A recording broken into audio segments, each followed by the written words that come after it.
Smoke from Canadian wildfires has led to air quality alerts across Michigan, with areas like the Upper Peninsula and parts of Lower Michigan experiencing unhealthy to very unhealthy conditions. To give us more information on local air quality and these wildfires that we're experiencing from Canada, we have Jim Haywood, senior meteorologist from Michigan's Department of E.G.L.E, that's Environment, Great Lakes, and Energy, Air Quality Division. Thank you so much for being here.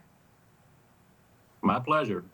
So, Jim, we're briefly just talking about this. Some people may not even know about some of these wildfires. They're not necessarily affecting us here directly yet, but it's still something to keep note on. So how has the recent influx of wildfire smoke from Canada impacted air quality monitoring and public health advisories in Michigan? Well, I'll tell you what, this past week has been pretty busy for us. Obviously, the UP really got hit hard earlier in the week. We were seeing unprecedented numbers up there.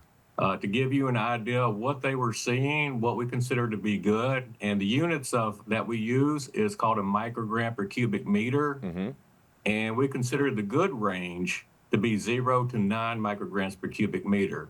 Okay. We were having hours up in the UP, up at the Marquette monitor, that were exceeding 400 micrograms per cubic meter.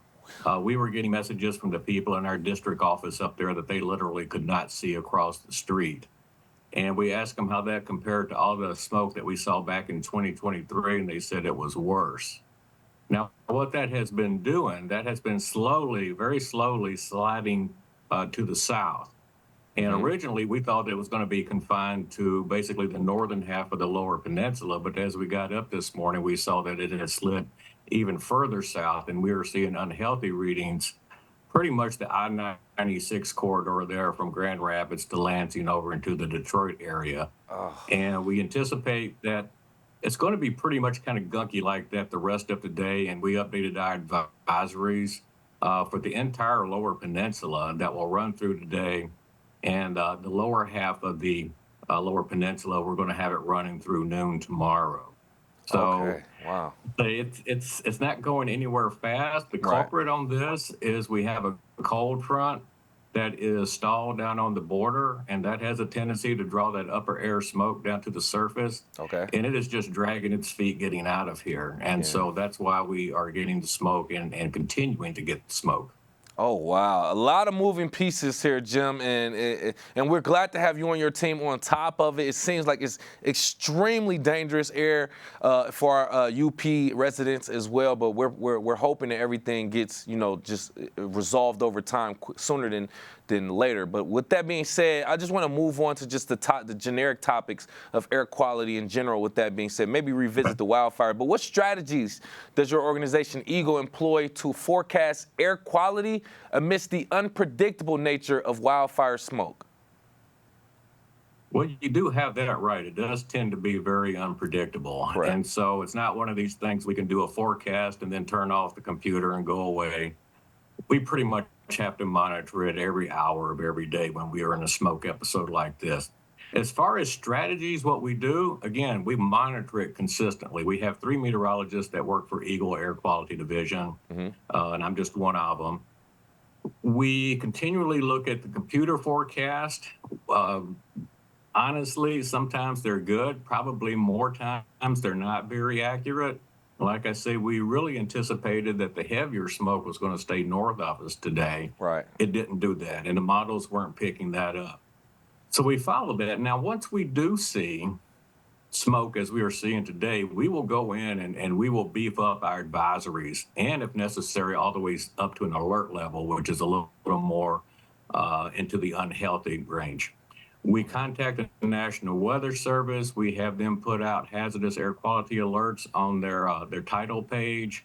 We get in, we update our message that goes to the EPA. So if you get onto links such as airnow.gov, which is a very good website, you will see our forecast there and the areas. Not only does it show what the current air pollution is, it will show the areas that we are forecasting to be either an advisory or an alert.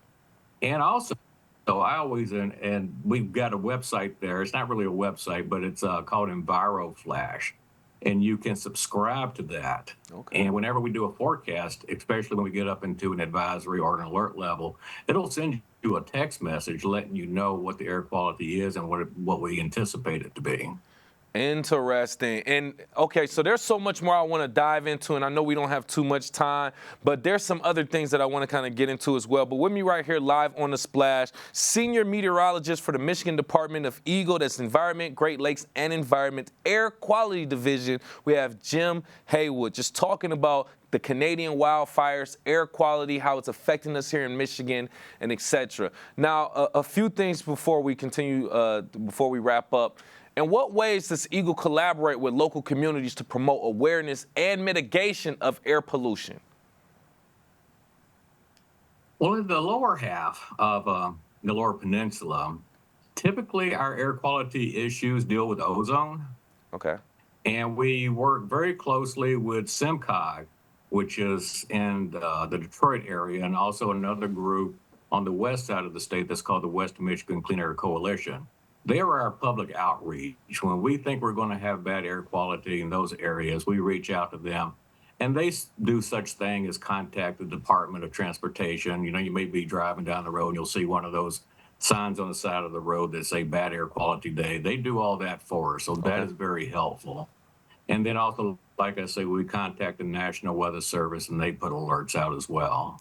Good, good. Okay, so one thing I want before I let you go, on our smartphones, tablets, devices, nowadays, when we look at the weather, it'll give us something that says AQI, Air Quality Index, if I'm not mistaken. A lot of us may not even know how to read this. Can you just explain AQI and how we can just read this measurement on our devices? Sure. AQI, you got it, Air Quality Index. It shows the different levels of what the air quality is going to be in any particular area, where it can range all the way from good all the way up to hazardous. And it's color coded, which is nice. Sometimes you get lost in the weeds looking at the numbers. You don't really know what the numbers mean. So it's color coded, where we've got green is good. That's obviously what we like to see. Then we get into the moderate range, which is yellow, which is still okay. We don't mind moderate. But you go up to the next level, which we call unhealthy for sensitive groups, then it's color-coded orange. That level is the first level that we start sending advisories to. Again, the different ways that we do that, either through AirNow or EnviroFlash or through the National Weather Service, we get that news out there to you. If it gets even worse, it gets into unhealthy, which is red, which is what we're seeing right now in a lot of the monitors along the I-96 corridor. If it gets worse than that, you get to the very unhealthy, and then ultimately the hazardous, which is a maroon color. So, you know, it's kind of the cool colors all the way up to the hot colors. Right. And so that's what you really need to pay attention to. Again, the numbers can be a little bit confusing. Just go with the colors. Green and yellow is good, but when you start getting into the orange and the reds and worse than that, then you need to pay attention. Understood, understood. Well said. And lastly, just in case of any other situation where there's wildfires or just ozone layer, like you said, and there's just some state where we have to protect ourselves, what measures can residents take to protect themselves during a period of poor air quality? Well, ozone is different from particulates. When we call an advisory for ozone, we usually tell people just stay inside where it's cooler, because ozone really doesn't infiltrate into your house. Okay. Once it loses that solar radiation, it kind of goes away.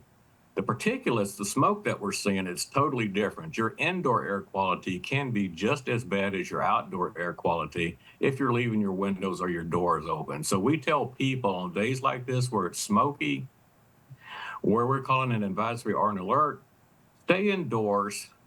If you have to be outside, try to really limit your strenuous activity. Don't go running. Don't do physical things any more than you have to. Stay indoors. Run your air conditioner if you have it. Have a very good filtration system, a nice HEPA filter there in your house. It's just so that you can recirculate the air in your house and weed out all that particulate that might be getting into your house. And that's really the best thing you can do. You can't stop it. I mean, it's coming across the border. Nobody can stop it. It's here. There's really nothing that's precautionary that you can do to stop it. But you can help protect your health by following some simple guidelines like staying indoors and keeping your air conditioner on.